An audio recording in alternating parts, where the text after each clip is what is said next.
يا ربنا اعترفنا بأننا أقترفنا وآننا أسرفنا على لظى أسرفنا. يا ربنا اعترفنا بأننا أقترفنا وآننا أسرفنا على لظى أسرفنا. فتب علينا توبة تغسل لكل حوبة واستر لنا العورات وآمن الروعات. فتب علينا توبة تغسل لكل حوبة واستر لنا العورات وآمن الروعات. يا ربنا اعترفنا بأننا أقترفنا وآننا أسرفنا على لظى أسرفنا. يا ربنا اعترفنا بأننا أقترفنا وآننا أسرفنا على لظى أسرفنا. واغفر لوالدينا ربي ومولودينا والآل والإخوان وسائر الخلان. واغفر لوالدينا ربي ومولودينا والآل والإخوان وسائر الخلان. يا ربنا اعترفنا بأننا أقترفنا وآننا أسرفنا على لظى أسرفنا.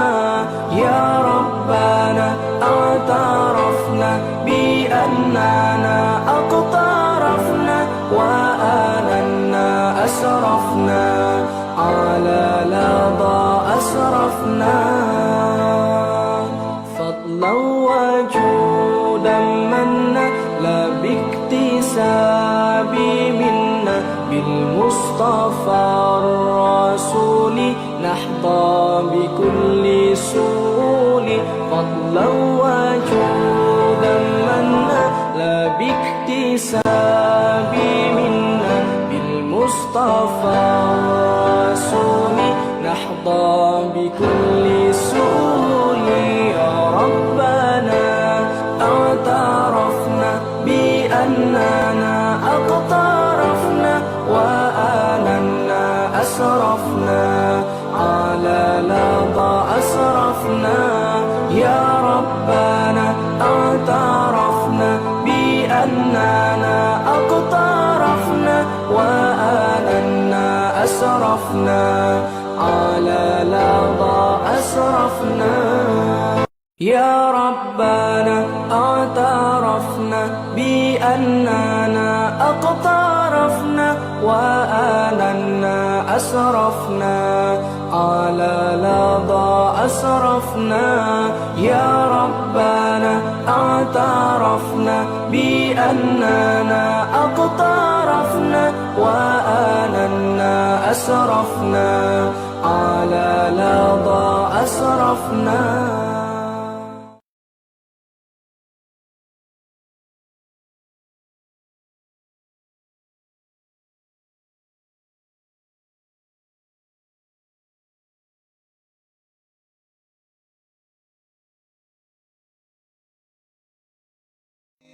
سبحان الله وبحمده سبحان الله العظيم سبحان الله وبحمده سبحان الله. الرجيم. بسم الله الرحمن الرحيم. اقترب للناس حسابهم وهم في غفلة معرضون. ما يأتيهم من ذكر من ربهم محدث إلا استمعوه وهم يلعبون لاهية قلوبهم وأسروا النجوى الذين ظلموا هل هذا إلا بشر مثلكم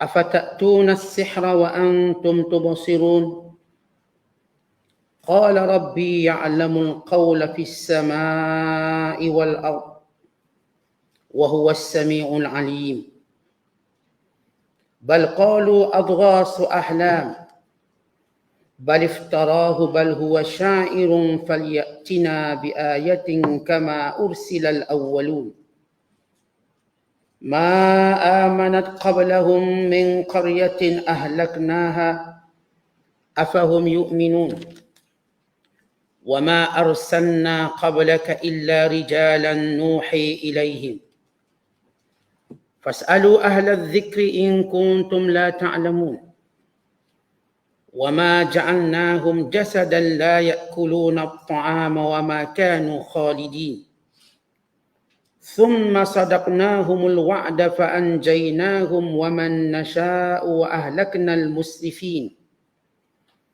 لقد أنزلنا إليكم كتابا فيه ذكركم أفلا تعقلون صدق الله العظيم.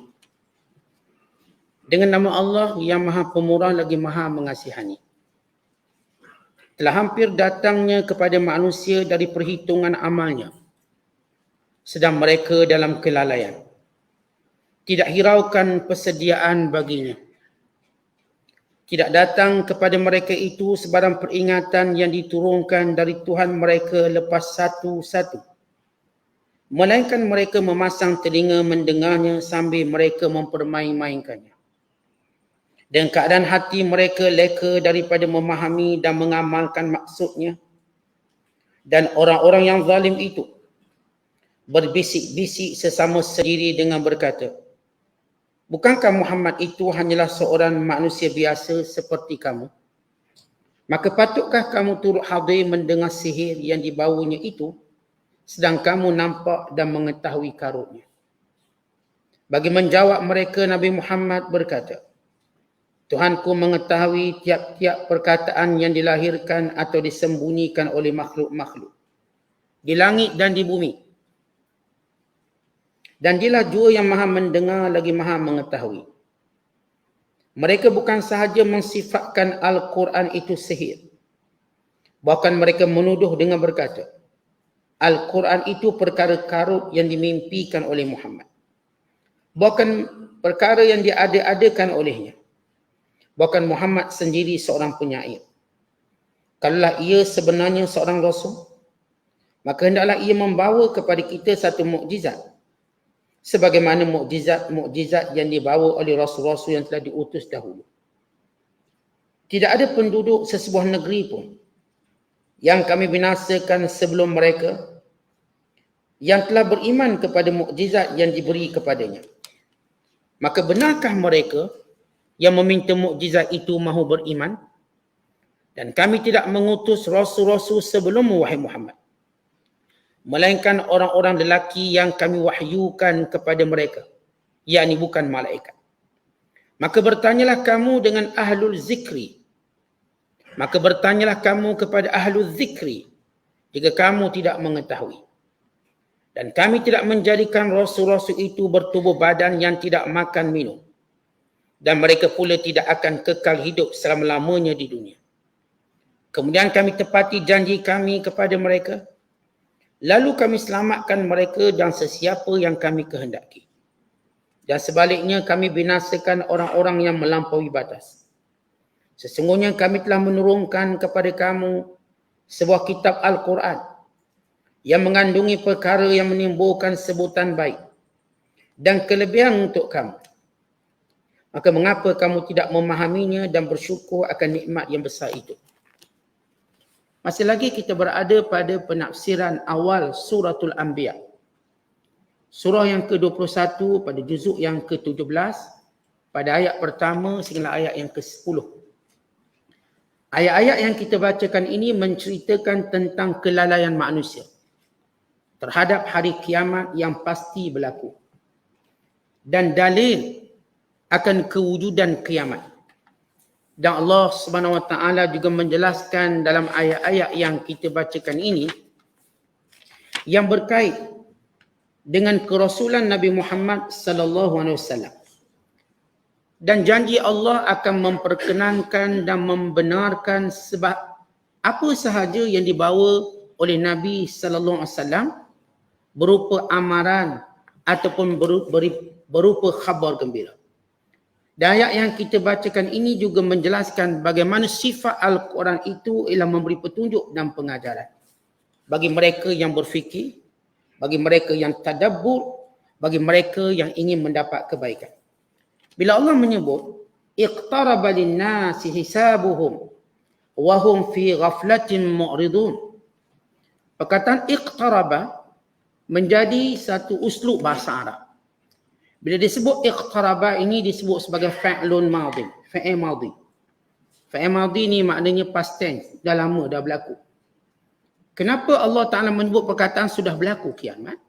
Walhal Allah nak beritahu bahawa kiamat ini pasti berlaku. Kerana secara ta'bir bahasa Arab, kalau nak menunjukkan sesuatu itu amat dekat, maka digunakan fa'lun madhi. Umpama kita qamat solat. Kita kata qad qamatis salah, qad qamatis salah. Qad qamatis salah apa maksudnya? Telah didirikan solat, telah didirikan solat. Walhal kita baru nak solat. Untuk menunjukkan hampirnya antara solat kita, waktu untuk kita solat, hampir. Kita dah berdiri dalam saf. Dan muazzin iqamah. Muazzin kata telah pun didirikan solat. Walhal kita baru nak solat. Untuk menunjukkan betapa pastinya kita solat. Sebab kita dah duduk dalam saf, tak mungkin kita keluar. Maka demikian ta'bir Al-Quran. Bila Allah menyebut iqtaraba lin-nasi hisabu.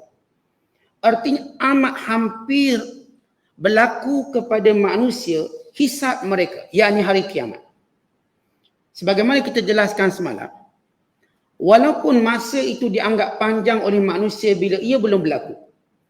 Tetapi bila ia berlaku, kita rasa cepatnya berlaku. Kalau tuan-tuan sekarang umur 40, rasa 50 tu jauh lagi. Cuba bila kita dah sampai 50, sekejapnya 50. Kalau kita dulu ambil periksa, SPM sebagai contoh. Tulis depan papan hitam. Lagi 200 hari, lambat lagi. Kita duduk main, lambat lagi. Last kali bertukar, lagi 1 hari, cepatnya. Kita rasa cepat. Demikian kelalaian manusia. Sama juga mati.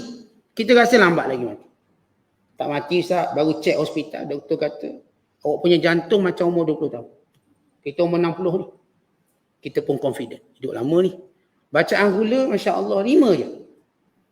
Darah tinggi kita pula, bagus. Dengan kata lain, kita buat medical check up, bagus. Doktor sarankan supaya jangan pencen lagi. Boleh kerja lagi 20 tahun. Misalnya, tiba-tiba datang kematian kita. Cepatnya mati kita kata. Semua manusia bila datang kematian, dia tak pernah rasa lambat mati. Sekarang dengan kelalaian kita, memang kita rasa lambat.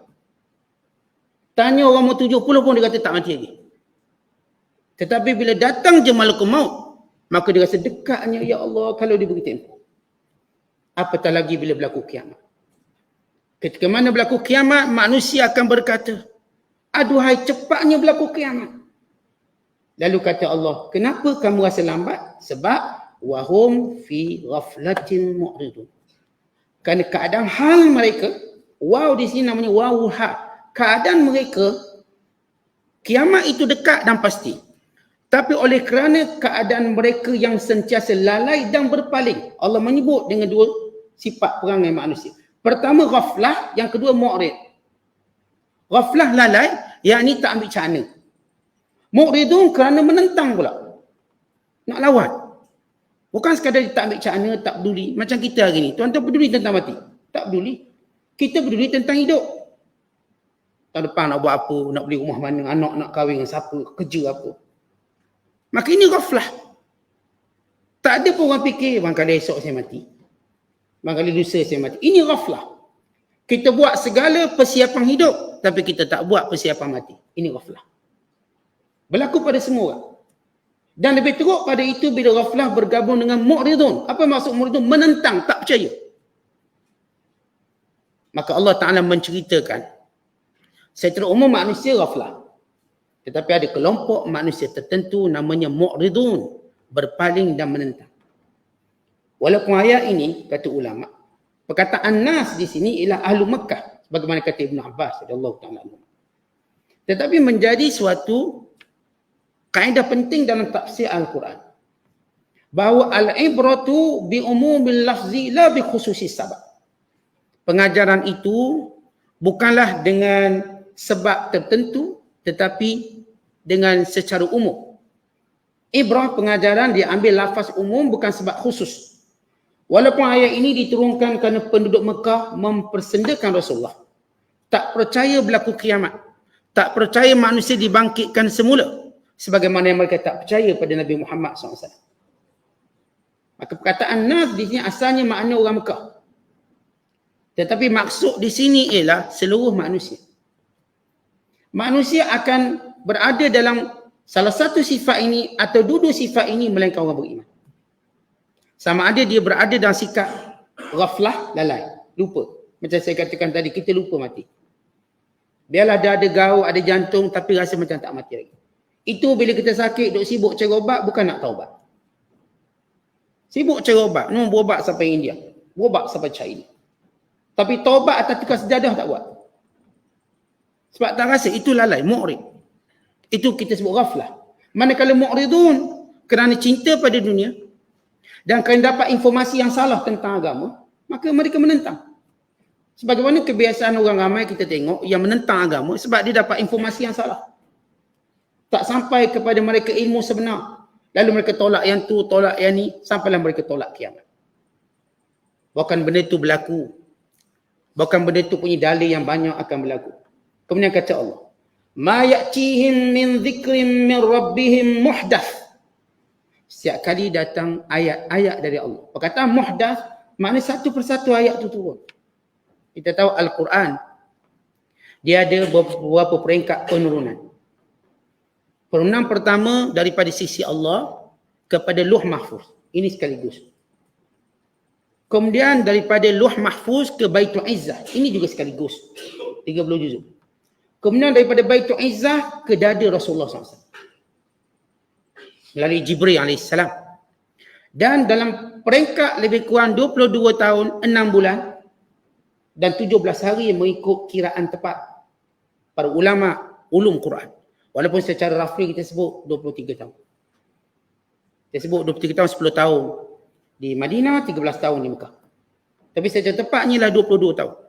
6 bulan, 17 hari. Proses penurunan Quran ini berjalan berperingkat berdasarkan peristiwa kejadian. Kenapa Allah Ta'ala tak turunkan Quran sekaligus? Kerana untuk mendidik manusia. Mendidik manusia secara berperingkat-peringkat. Supaya ia tidak melakukan perubahan drastik. Sebab manusia tak boleh berubah drastik. Tak ada orang atas dunia ni dia boleh berubah drastik. Walaupun kita kata dia tu berubah drastik, tidak. Dia tetap melalui tadarrush berperingkat. Maka sifat rahmat Allah pada manusia, Allah Ta'ala tidak turunkan perintah, melainkan dengan berperingkat. Sesuai dengan kemampuan manusia. Allah Ta'ala tak turunkan larangan, melainkan dengan berperingkat. Sesuai dengan kelemahan manusia. Dan Allah Ta'ala tidak turunkan teguran, melainkan pada waktunya. Tuan-tuan, kita kalau tegur, silap waktu orang tak nak dengar. Allah mengajar kita cara tegur. Bila waktu sesuai tegur. Demikian waktu sesuai turun wahyu setiap kejadian berlaku. Sebahagian itu kadang-kadang kesilapan yang dilakukan oleh manusia itu melalui beberapa fasa masa. Allah tak tegur langsung. Sehinggalah turun ayat tertentu menegurnya secara langsung. Peringkat. Seolah-olah Allah Ta'ala nak ajar kita muamalah kita dengan manusia. Kadang-kadang manusia memang buat salah lah. Tapi cara tegur kita kena mengambil masa yang sesuai. Kena tahu waktu mana. Dan nak tegur banyak mana. Kadang-kadang Allah turun 2-3 ayat je dalam teguran pada manusia. Kadang-kadang turun sampai 10 ayat. Kadang-kadang turun sampai 1 surah.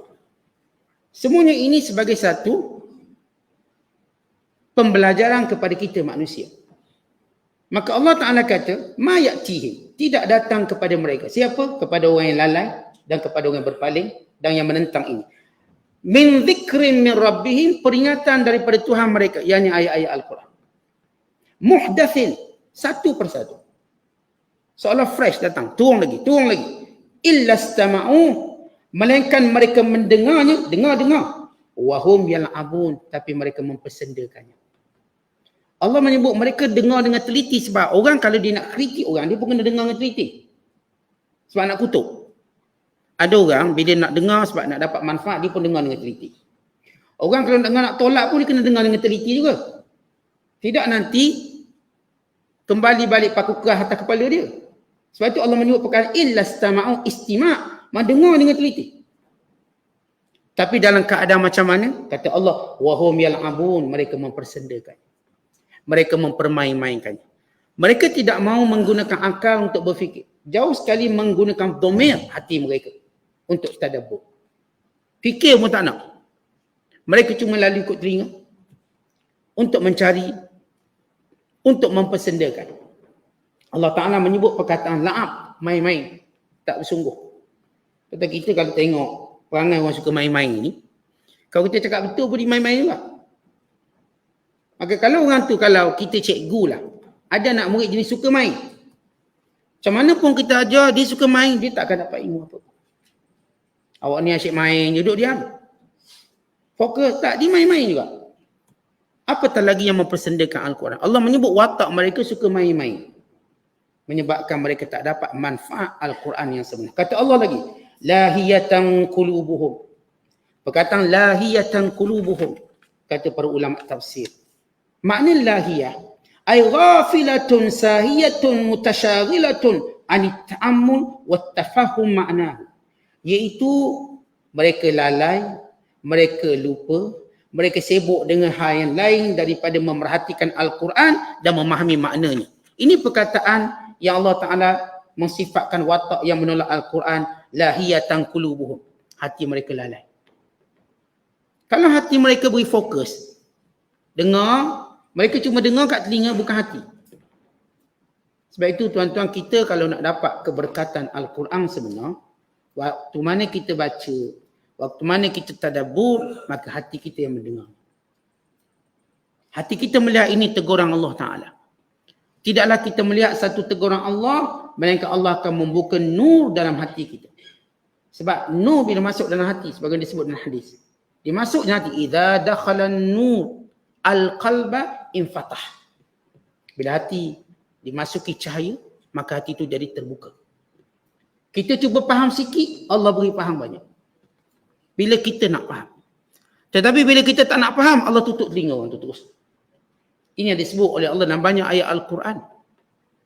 Tentang bagaimana Allah jadikan di telinga mereka penyumbat untuk tidak mendapat manfaat daripada apa yang didengar. Tentang Al-Quran ini berkat. Mukjizat. Ini barakatun minas sama', keberkatan dari langit. Dan ini mukjizat Nabi SAW. Dan ini petunjuk hudan lil muttaqin. Bukan hudan lin nas, petunjuk pada manusia. Bukan ini rahmah, kata Allah Ta'ala. Dengan pelbagai sifat Al-Quran, tetapi tidak bagi orang yang lalai hati. Orang bila lalai, dia tak dapat manfaat. Sebab oleh kerana nilai Al-Quran ini tinggi, maka kita pelajarinya, kita dengarnya, kita tadabburnya dengan adab. Siapa yang nak jadi baik, nak jadi soleh, dipandang Al-Quran, dia dah dapat jalannya. Belum kata kita faham lagi. Dibaca Al-Quran walau dia tak faham, tapi dia niat nak jadi baik, maka Allah lorongkan jalan baik. Baru belajar Iqra' je, nak jadi baik, taubat. Dah lama jadi perompak misalnya, lama jadi penyamun, dah lama jadi penjenayah. Baru nak belajar Iqra', tak reti lagi baca Quran. Allah dah buka laluan. Dah buka laluan untuk dipaham Quran. Dia rasa seronok sampai dia boleh baca Quran. Sampai dia faham makna Al-Quran. Kemudian kata Allah, wa asarrun najwa, dan mereka menyembunyikan bisikan mereka. Alladzina zalamu, orang-orang yang zalim itu. Mereka berbisik sama mereka untuk apa? Untuk merosakkan reputasi Nabi Muhammad SAW. Apa kata mereka? Hal hadza illa basyarum mithlukum. Ni Muhammad orang macam kita je. Kenapa pula dia jadi Nabi? Sebab kita dah sebut prinsip orang musyrik Mekah. Dia kata Nabi ni mesti malaikat. Walau apa yang dikatakan itu bercanggah dengan sunnatullah kepada manusia sepanjang zaman. Kita dah sebut semalam mereka kena ahli kitab, Kristian Yahudi. Mereka sentiasa tanya ahli kitab, sumber-sumber untuk lawan Nabi Muhammad SAW. Lalu apakah ada sumber daripada ahli kitab yang menyatakan ada Rasul di kalangan malaikat? Maka tidak ada. Bisikan mereka ini berbentuk provokasi. Muhammad tu kan orang je. Macam kita, afatatu nasih. Dan mereka ini, ataupun kata mereka, Muhammad itu ialah ahli sihir. Wa antum tubsirun, wala kamu tengok dia sihir kamu. Tuduhan orang musyrik Mekah pada Nabi SAW tidak konsisten. Mereka pakat tuduh je dengan label-label yang boleh menjauhkan Nabi Muhammad daripada manusia, daripada ahli Mekah, dengan Muhammad SAW.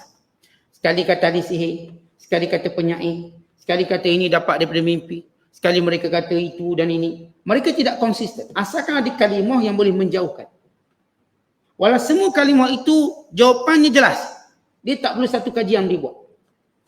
Tak perlu mereka buat kajian, betul lah Nabi Muhammad tu betul. Tak perlu kajian. Sebab benda tu sepintas lalu telah membuktikan kebenaran Nabi SAW. Adapun kalau mereka nak kata Nabi tu ahli sihir, mereka kenal ahli sihir macam mana? Mereka kenal ahli sihir, watak ahli sihir. Tuan-tuan kita orang tak mengaji pun. Tengok muka ahli sihir pun tahu. Dan demikian juga kalau mereka kata penyair. Mereka ramai penyair yang hebat, yang boleh cabar Nabi SAW. Seorang penyair walaupun dia hebat, dia akan dikalahkan oleh puluhan penyair yang lain. Macam kita cerita tentang Nabi Musa. Waktu Fir'aun kata Nabi Musa itu ahli sihir. Sekalipun kalau Musa itu ahli sihir paling hebat, dia tetap kalah dengan kelompok ahli sihir yang bergabung.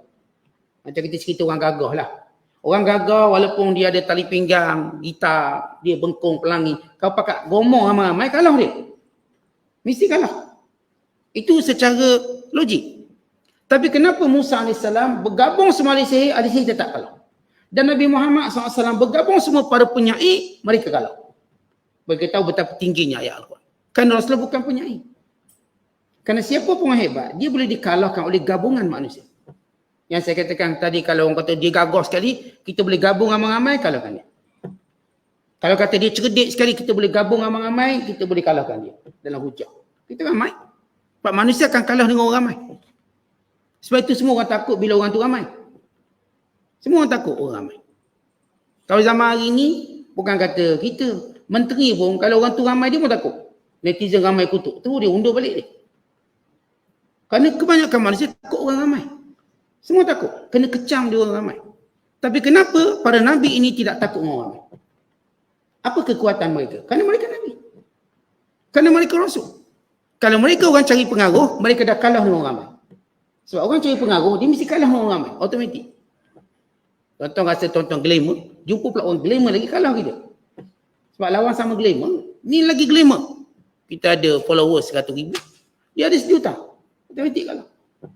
Dia pakat datang kat kita punya wall, maki berjemaah. Habis kita. Tutup akaun. Sebab kita cari pengaruh. Kalau orang tu cari kebenaran, dia tak tutup. Nabi Muhammad SAW ni satu Mekah duk maki dia. Kenapa Nabi tak berunduk? Sebab Nabi bukan cari pengaruh. Nabi tu Rasul.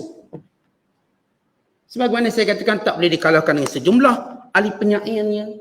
Bahkan mereka tuduh ahli sihir. Mekah terkenal bukan tempat ahli sihir. Mekah ni tuan-tuan bukan pusat sihir. Pusat penyair ahli bahasa. Berbanding Mesir memang pusat sihir. Nabi SAW, bila dia kata sihir orang tengok. Bukan. Dia kata penyair pun bukan. Bukan disaksikan oleh pemimpin mereka sendiri bahawa perkataannya bukanlah syair. Ini mukjizat. Kemudian kata Allah Ta'ala lagi. Qala Rabbi, katakan wahai Muhammad kepada mereka, jawab pada mereka. Rabbi Tuhanku ya'lamul qaum, mengetahui setiap perkataan dan tuduhan kamu. Fis sama'i wal ard, yang mengetahui semua yang tersembunyi di langit dan di bumi. Kamu bisik ke, kamu buat apa, Allah tahu. Allah cerita perkataan. Perkataan tuduhan pada Rasulullah, mereka tak tuduh depan-depan mula-mula. Mereka duk main, berlega, buat tuduhan. Macam kita nak jatuhkan reputasi orang macam mana? Taburkan surat layang, fitnah dulu. Itu tak sampai lagi ke telinga dia. Itu modus operandi umum dimainkan oleh semua orang. Nak jatuhkan orang, saya buat surat layang, saya buat fitnah, rosakkan reputasi. Ini dia akan serang pada reputasi seseorang. Maka kata Allah, wahai Muhammad katakan pada mereka, Allah tahu semua perancangan kamu dan setiap bisikan kamu. setiap kata-kata kamu, setiap tuduhan kamu. Kerana itu Al-Quran jawab. Kenapa Nabi SAW tak jawab terus? Rasulullah boleh jawab. Tetapi Rasulullah memilih untuk mendapat jawapan yang lebih agung, jawapan dari Allah. Pada kita kadang-kadang bila orang kata kat kita, tuduh, kita cepat nak jawab. Akhirnya bila kita cepat nak jawab, kita tersalah jawab.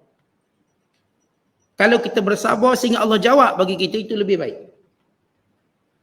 Biar Allah jawab bagi pihak kita. Maka Nabi SAW bila datang tuduhan bertali arus, Rasulullah tak terus jawab. Jauh sekali nak jerit untuk beri jawapan. Tunggu ayat tu. Biar Al-Quran menjawab. Kerana Al-Quran menjawab ada kesan yang besar kepada pendengarnya. Kemudian kata Allah, wa huwas sami'ul alim, dan dia Allah Maha mendengar lagi Maha mengetahui. Bal qalu, mereka kata lagi wahai Muhammad, qalu, yakni orang musyrik Mekah, adghasu ahlam, ini mainan tidur. Yang Muhammad sampaikan itu semua didapat dari mimpi. Walau mereka tahu, tuan-tuan, kita dalam mimpi berapa patah perkataan kita boleh dengar. Tuan-tuan, mimpi banyak mana kita ingat apa yang kita cakap dalam mimpi. Tak mungkin orang boleh merakamkan apa yang dia cakap dalam mimpi. Kalaupun dia cerita, dia otak je lah. Dia boleh cerita perjalanan akhir mimpi, dia boleh buat. Dia otak banyak. Maksudnya tak mampu mengingati kalimah yang banyak dalam mimpi. Tuan-tuan pernah mimpi puluhan tahun. Berapa kalimah ingat dalam mimpi? Mimpi Ustaz jumpa mak. Mak cakap apa? Tak ingat lah Ustaz. Dia ada cakap sepatah dua tapi tak ingat. Tu sepatah dua. Kalau mak kita khutbah Jumaat lagi tak ingat. Kerana kita tak punya memori dalam mimpi dengan kuat. Sebab tu kadang macam mimpi tapi tak mimpi. Semua orang tahu bagaimana mimpi tak mampu diingati dengan kuat. Apa tadi kalau perkataan, percakapan. Tak mampu diingat kuat. Mungkin ada beberapa perkataan yang Rasulullah cakap ni setiap hari. Mereka kata Muhammad ni ambil daripada mimpi. Baliftara, dan dia pun pusing-pusing menambahkan pembohongan. Balwa syaik, dan mungkin dia juga penyair. Falyatina, satu je yang boleh menghilangkan keraguan kami, kata mereka.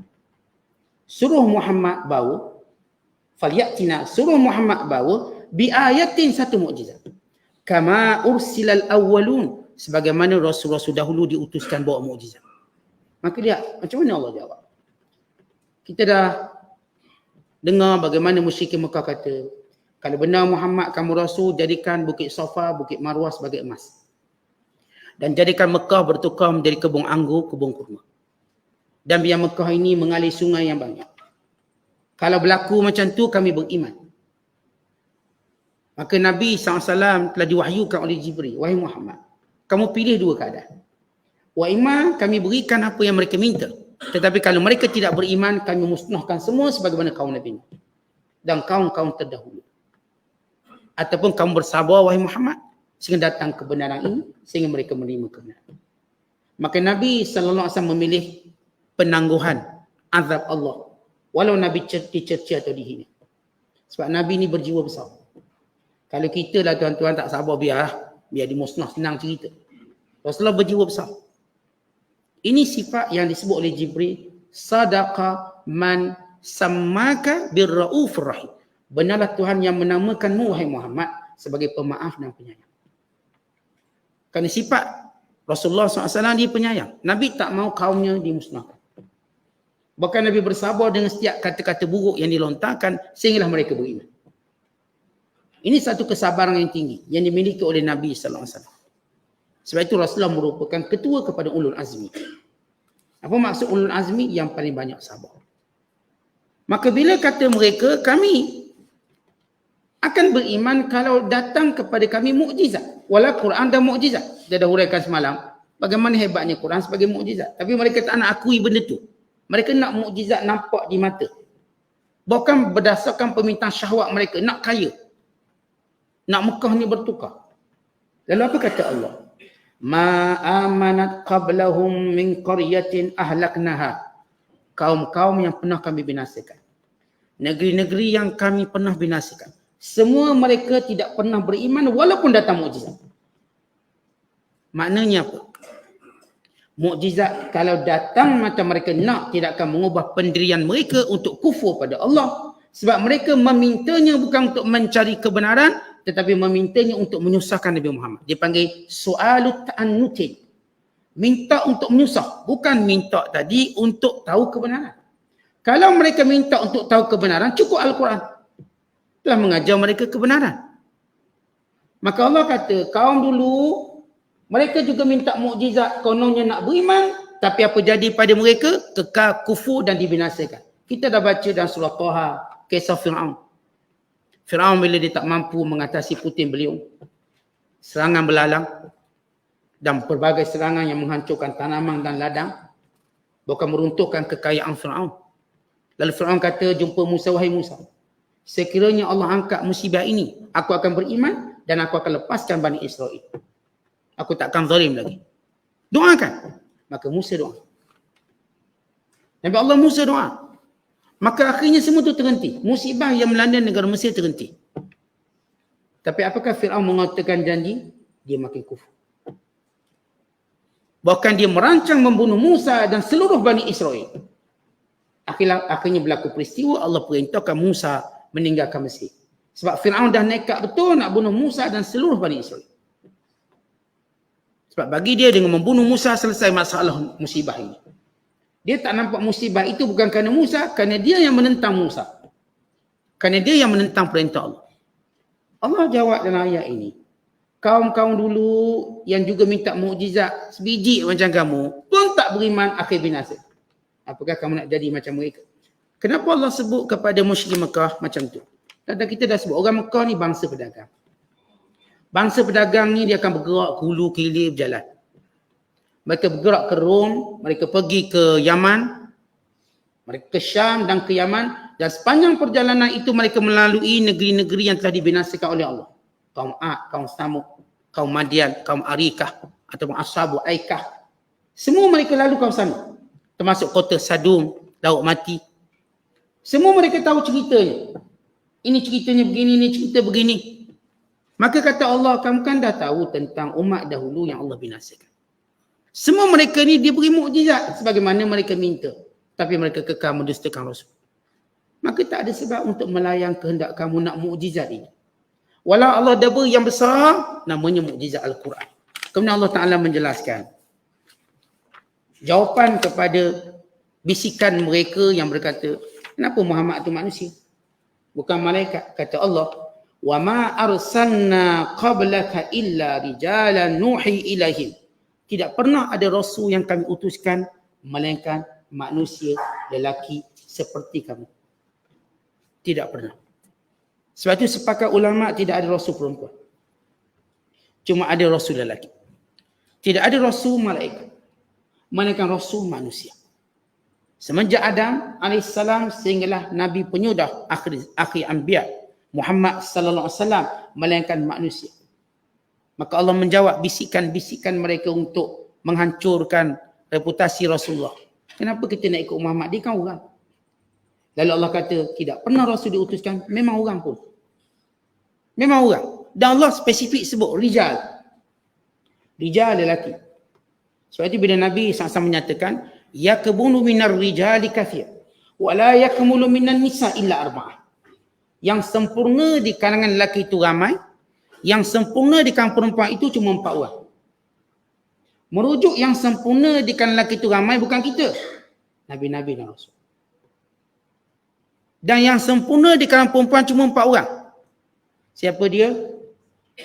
Iaitu Maryam, Asia binti Muzahim, dan Khadijah binti Khuwailid, dan Fatimah binti Muhammad. Ini 4 orang je perempuan yang sempurna. Lelaki yang sempurna ramai. Tapi ingat hadis tu jangan kita duk monopolit. Kan Nabi kata lelaki sempurna ramai. Perempuan tak sempurna, 4 orang yang sempurna. Awak tak masuk. Walau yang dimaksudkan lelaki sempurna tu Rasul-Rasul. Rasul-Rasul tu sempurna. Maka nisbah Rasul di kalangan lelaki itu ramai. Kita tahu para ulama menyatakan jumlah Nabi 124,000. Maka mereka sempurna. Sebab semua Nabi sempurna. Dan jumlah Rasul ialah 313. Yang disebut dalam Quran ialah 25 orang. Manakala wanita tak ada Nabi, tak ada Rasul, maka mereka tak sempurna. Maka yang sempurna cuma 4 orang. Yang diberikan kemuliaan. Asia binti Muzahim, Maryam binti Imran, Khadijah binti Khuwailid, Fatimah binti Muhammad. Ini 4 orang. Maka Rasul cuma lelaki. dan cuma manusia. Apakah ada di kalangan Rasul, di kalangan malaikat? Kalau kita mengaji dalam bab Usuluddin, apakah ada Rasul di kalangan malaikat untuk malaikat? Adapun Rasul kalangan malaikat untuk manusia memang tak ada. Adapun Rasul di kalangan malaikat untuk malaikat, maka ini khilaf ulama. Walaupun para ulama yang tak ada Rasul. Sebab mereka bukanlah, malaikat bukan mukallaf. Maksudnya mereka tidak diperintahkan sebagaimana manusia diperintahkan sehingga ada pahala di syurga. Mereka memang diciptakan untuk taat dan tak ada seorang pun yang ingkar. Tak ada seorang pun. Maka tidak perlu ada malaikat yang tegur. Sebab mereka memang dicipta untuk taat. Apakah perutusan Nabi Muhammad SAW selepas sepakat ulama diutuskan pada manusia dan jin? Apakah Rasulullah juga diutuskan untuk malaikat? Maka jawab para ulama, ya. Rasulullah juga diutuskan untuk malaikat untuk tashrifun, sebagai kemuliaan. Bukan sebagai taklifun. Taklif maknanya Rasulullah buat hukum. Itu untuk kita manusia dan jin. Tashrif maknanya dengan perutusan Rasulullah memuliakan malaikat. Maka dengan sebab itu kita kenal malaikat. Tuan-tuan, kalau Rasulullah tak diutuskan kita, malaikat pun tak kenal. Sebab Rasulullah yang beritahu kita malaikat tu. Malaikat ni, nama tu, nama ni. Dan disebabkan kemuliaan Rasulullah lah malaikat turun malam tu qadar. Kerana kemuliaan Nabi SAW. Dan kerana kemuliaan Rasulullah lah malaikat bawa turun Quran ke dunia. Kerana kemuliaan Nabi SAW. Sebab itu kata ulama, Rasulullah diutuskan pada malaikat sebagai tashrif. Bukan taklif, tashrif. Yang ini dengan sebab pengutusan Rasulullah mulia malaikat. Malaikat rasa mulia. Malaikat dah memang mulia, bertambah mulia. Jadi saya sebut tadi, dikenali malaikat. Diketahui malaikat. Bahkan menjadi salah satu rukun iman, beriman dengan malaikat. Kemudian kata Allah, fas'alu ahla dzikr. Tanyalah orang yang tahu in kuntum la ta'lamun, kalau kamu tak tahu. Ayat ini umum pada semua. Dan dalam ayat ini Allah Ta'ala kata kepada orang yang syak, Rasul ini di kalangan manusia, tanya semua orang pandai, ada tak Rasul malaikat? Tanya ahli kitab, Kristian. Tanya Yahudi. Ada tak Rasul kalangan malaikat? Pasti mereka kata tak ada. Tak ada. Maka pertama Allah menegaskan. Yang kedua Allah suruh manusia, cari semua sendiri kalau tak percaya. Walau kita kata tak perlulah, Allah dah beritahu. Tapi lihat sifat rahmat Allah, menyuruh kita cari ilmu. Carilah. Kebenaran itu dari Allah. Tapi oleh kerana perangai kita nak cari sendiri, cari. Kita kadang-kadang ustaz mengajar, tu ke ustaz? Tu dah tu. Sebab memang bidang dia. Tak apa. Awak tak percaya, cari pula sendiri. Awak tanya ustaz lain pula. Kerana kita tahu benda tu betul. Maka Allah Ta'ala kata, tidak pernah Rasul diutuskan melainkan orang. Dia lelaki. Maka kalau kamu belum berpuas hati, tanya ahli zikri. Tanya orang-orang yang kamu rujuk sumber ilmu mereka. Kita dah sebut tadi musyrik Mekah, bila lawan Rasulullah, dia dah ketanusan hujah, maka mereka menggunakan Yahudi dan juga ahli kitab di kalangan Kristian. Itu yang tanya tentang Zulkarnain, tanya tentang Ruh. Ini semua soalan mereka ambil dari ahli kitab. Sebab mereka tak reti nak tanya apa. Tetapi bila orang tu tak ada ilmu, maka dia pun tak reti nak tanya apa. Dia tak reti dia nak pertikai apa. Maka dia perlu cari orang berilmu pada dia untuk pertikai. Baik orang berilmu yang di sumber kamu, tanya dia, ada tak Rasul malaikat? Tanya. Kata Allah, wa ma ja'alnahum jasadan la ya'kuluna ta'am. Tidak pernah kami jadikan para rasul jasad yang tak makan. Maksudnya rasul ini sifat basyariah, kemanusiaannya makan semua. Hatta orang Kristian yang kata Nabi Isa Tuhan, dalam Bible mereka tercatat bagaimana Nabi Isa makan. Bagaimana Nabi Isa menceritakan laparnya dia. Allah cerita tentang Nabi Musa mengadu laparnya dia. Waktu dia lari daripada Mesir. Lapar. Dan sekian para Nabi SAW mereka makan. Maka kata Allah, tak pernah kami jadikan jasad Nabi itu jasad yang tak terima makanan. Mereka makan. Sebab itu keluarlah makanan sunnahnya. Baginda sama-sama makan. Cuma tujuan niat makan tu berbeza lah. Kita makan nak sedap. Para Rasul mereka makan sebagai satu tanda syukur pada Allah. Dan mereka makan untuk mengajar makanan yang halal, yang haram pada manusia. Tujuan mereka makan ni, sebab daripada apa yang Rasulullah makan kita tahu ini halal atau haram. Dan yang ketiga, Rasulullah mengajar tujuan makan supaya kita mencari asbab, sebab-sebab untuk menguatkan ibadat. Maka makan untuk kuatkan ibadat sebagai sebab. Tapi makan bukan matlamat. Kalau ditanya kenapa Rasulullah makan? Ditanya untuk menunjukkan kemanusiaan Rasulullah. Dia bukan malaikat. Yang kedua untuk menunjukkan syukur Rasulullah SAW. Dan syukur pada Nabi. Yang ketiga untuk ajar kita manusia. Hukum akan makan, adab-adab makan, cara makan. Kalau Nabi dan Rasul tak makan, kita pun tak tahu adab makan macam mana. Kita mungkin makan tangan kirinya, mungkin makan cara gelojohnya. Maka datang Nabi SAW ajar macam mana. Dan yang keempat, Nabi ajar kita makan ialah satu ikhtiar untuk kita buat ibadat. Bukan makan yang melalaikan kita dari buat ibadat. Ikhtiar kita buat ibadat. Oleh sebab itu disunatkan kita makan untuk mendapat tenaga bagi ibadat. Sebab itu disunatkan sahur. Sebagai satu contoh, sahur. Kenapa tujuan sahur? Kata Nabi SAW kali ia menguatkan kamu di siang hari. Kelebihan sahur ni banyak. Disebut dengan nas, kita dah baca. Dalam kitab Ibn Jauzi baru-baru ini. Bukan sekadar kerana keberkatan waktu. Bukan kerana dengan sebab makanan tadi kamu lebih kuat menghadapi puasa. Kita jadi kuat untuk berpuasa. Ada orang kata, Ustaz saya tak kuatlah puasa. Sebab lain boleh puasa tak boleh. Maka sahur. Kamu akan rasa kuat. Sahur, kita akan rasa kekuatan. Dan makanan sahur kita dah sebut. Makanan paling berkat sekali makanan sahur. Makanan paling berkat. Sehingga Nabi menamakannya sebagai ghada. Sebagai makan tengah hari. Maknanya biar makan sedap lah. Dengan maksud lain, untuk kuat berpuasa siang hari. Sehingga Nabi kata, ta'alau ila ghada. Jom kita makan tengah hari. Walau waktu sahur. Untuk menunjukkan, sebab kita dah banyak sekali makanan paling sedap. Makanan tengah hari. Ya. Antara sarapan pagi, makan tengah hari, makan mana-mana sedap sekali. Oh, makan tengah hari. Itu tengah hari orang beratur tu. Makan sedap. Memang lapar betul. Pukul 12, pukul 1, pukul 2. Itu kedai-kedai sibuk bila makanan tengah hari. Nak beritahu nikmat sahur itu umpama makanan tengah hari. Makanan yang berkat. Kemudian kata Allah. Wa makanu khalidin. Satu lagi sifat kemanusiaan Rasul. Mereka tak akan kekal, mereka akan mati. Malaikat dia tak mati. Maksudnya dia tak mengambil hukum mati di dunia. Tapi dia mengambil hukum mati selepas tiupang sangkakala. Ada pun manusia mengambil hukum mati di dunia. Walau sebelum tiupang sangkakala.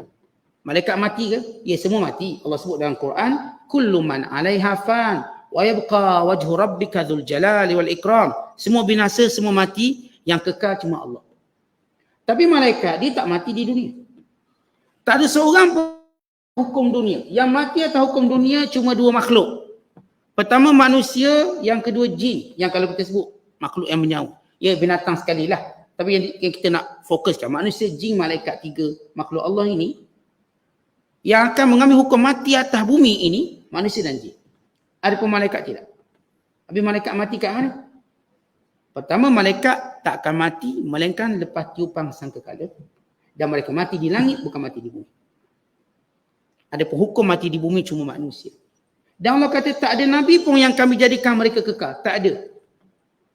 Semuanya akan mati. Sebab di ayat ini Allah sebut, وَمَا مُحَمَّدٌ إِلَّا رَسُولٌ قَدْ خَلَتْ مِنْ قَبْلِهِ الرُّسُلُ afa imma ta'au kutilan qalabtum ala aqabikum. Tidaklah Muhammad itu melainkan macam rasul-rasul dahulu, datang dan pergi. Apakah bila mana Muhammad mati atau terbunuh, kamu berpaling daripada agama Allah? Allah sebut tentang hakikat semua nabi mati. Allah sebut dalam ayat yang lain, innaka mayyitun wa innahum mayyitun. Wahai Muhammad, kamu akan mati dan mereka semua juga akan mati. Jadi ada dua sifat kemanusiaan Rasul. Yang pertama mereka makan, yang kedua mereka mati. Kemudian Allah kata, summa sadaqnahum, kemudian kami membenarkan semua rasul-rasul. Al-wa'da, janji mereka. Fa'anjainahum, dan kami selamatkan di kalangan orang yang mengikuti rasul. Wa man nasya', di kalangan orang yang kami kehendaki dengan memberi hidayah pada mereka. Wa ahlaknal musrifin, dan kami membinasakan orang yang melampau dalam menentang rasul kami. Baik, Allah sebut, orang kafir ni tuan-tuan dia ada beberapa kelompok. Kelompok orang kafir yang disebut sebagai musrif. Apa itu musrif? Musrif ni kalau kita terjemah bahasa mudah, melampau. Orang kafir ni tak sama dalam menentang Islam. Ada orang kafir cuma tidak mau beriman tapi dia tak menentang. Dia cuma tak nak, dia nak buat hari. Ada orang kafir pula dia menentang untuk dia je. Ada pula orang kafir yang menentang untuk dia dan untuk orang lain daripada beriman. Maka yang musrif itu ialah yang menolak untuk beriman dan menghalang orang yang beriman. Sebab itu kalau kita buka Al-Quran, Allah pasti sebut golongan kafir yang Allah tak beri hidayah ini ialah yang menolak untuk beriman dan menghalang orang yang beriman. Maka ini kelompok musrif. Ada orang kafir yang dia tak nak beriman lagi atas sekian, tak lama dia akan dapat hidayah. Dia akan dapat hidayah sebab mereka bukan kalangan penentang. Kita baca Hakim bin Hizam, kafir. Tapi dia tak tentang Rasulullah, dia kafir. Bukan dia kalau pergi berdagang, cari hadiah nak beri pada Rasulullah. Dalam perang Badar, oleh kerana bimbang, tak nampak macam sangat dia menentang, dia ikut sekarang perang Badar. Tapi dia tak angkat senjata. Sehingga dia mendapat hidayah dalam pembukaan kota Mekah. Ini Hakim bin Hizam, Allah Ta'ala masuk Islam. Yang kafir yang kita tengok yang menghalang, maka orang ni yang banyak tak dapat hidayah. Sebab hidayah Allah ni tuan-tuan, dia ada peraturan. Walaupun Allah kata Allah beri hidayah pada siapa dia kehendaki, yang ini dengan peraturan. Sebab tu kalau kita perhati orang kafir yang masuk Islam, cuba tengok latar belakang dia ada sesuatu yang menjadikan dia dekat dengan hidayah. Dan kita tengok pula orang yang dimati yang kafir, dia juga ada sebab yang menyebabkan dia kekal dengan kekufuran. Maka Allah menjadikan setiap perkara dengan sebabnya. Macam kita sebut mati lah. Dia mati dengan ajal, itu mu'tamad. Tapi Allah jadikan bagi mati itu sebab. Aku ikut mana pun kita cari sebab. Carilah sebab ikut mana pun. Doktor macam sebab. Sebab lah sekali sebab tu. Dia akan cari sebab. Untuk menunjukkan setiap benda ada peraturan supaya manusia mengambil hukum sebab. Dan manusia ikhtiar jangan melakukan sebab-sebab yang menyebabkan Allah murka. Dan Allah menarik balik hidayah. Jangan buat. Kalaupun kita misal kata bukan jenis orang taat sangatlah. Tapi jangan buat sebab-sebab yang menjadikan Allah Ta'ala tarik balik hidayah. Jangan buat. Sebab itu Allah ajar kita doa. Rabbana la tuzigh qulubana ba'da idh hadaitana. Ya Allah, jangan engkau palingkan hati kami sesudah engkau beri hidayah pada kami. Maka bila kita doa macam tu maknanya kita menjauhi sebab yang boleh menyebabkan Allah tarik balik. Maka Allah tarik balik hidayah. Kemudian kata Allah lagi, laqad anzalna ilaikum kitaban fihi dzikrukum. Sesungguhnya kami telah menurunkan kepada kamu wahai manusia. Kitab yang wahyu ini dalamnya ada peringatan yang baik untuk kamu. Ceritanya Al-Quran sentiasa memberitahu perkara yang baik-baik. Al-Quran sentiasa menjelaskan perkara petunjuk. Al-Quran sentiasa membawa keberkatan dalam hidup. Al-Quran sentiasa membawa kegembiraan dalam hidup. Al-Quran sentiasa membawa nur cahaya dalam hidup. Tapi Allah Ta'ala menyebut kebanyakan mereka tak nak berfikir. Sebab itu Allah kata pada ayat terakhir, ayat ke-10, afala ta'qilun, kamu tak nak fikir ke? Tuan-tuan, dengan Al-Quran bermula surah Al-Fatihah, berakhir dengan An-Nas, 114 surah, 30 juzuk. Ni kalau manusia berfikir je dan menghalusi ayat-ayat Al-Quran, mereka tak mungkin sesat. Mereka akan dapat petunjuk. Sebab ini petunjuk dari Allah. Allah direct turun, bukan tangan manusia. Keberkatannya luar biasa. Kalau kita cerita atas dunia ni, apa paling berkat sekali, jawapannya Quran. Lepas tu kita dah sebut kata-kata Ibn Abbas, yang membaca Al-Quran, yang mentadabburinya tidak akan sesat. Baca Quran. Bila mana kita baca Quran, kita tadabbur Quran, maka Allah melapangkan jalan hidayah pada kita. Masalah kita tuan-tuan, bab lain baca banyak, bab lain guna masa banyak. Kat Al-Quran je, kita start. Masdud, terhad. Tegur jadi adanya, kita katakan adanya tahdid, adanya catuan. Kita mencatu masa untuk Quran, tapi kita tak pernah catu masa kita untuk berhibur dan untuk bermain. Ni kalau tengok Facebook tak ada catu masa. Saya nak tengok Facebook 15 minit. Tak ada. Tapi bila baca Quran tu catu. Nak baca 10 minit. Tu pun dia diskaun lagi. Jadi 5 minit. Ini benda yang boleh menjauhkan kita dari hidayah. Sebab tu tuan-tuan, kalau kita tengok bagaimana golongan, ya para sahabat, ulama sepakat menamakan mereka siapa? Generasi Quran. Jilul Quran. Kekuatan para sahabat berkait dengan Al-Quran. Bahkan dalam hadis Nabi kata apa? Innallaha yarfa'u bihadzal kitabi aqwaman wa yadh'u bihi al-akharin. Allah dengan Al-Quran ini mengangkat satu kaum.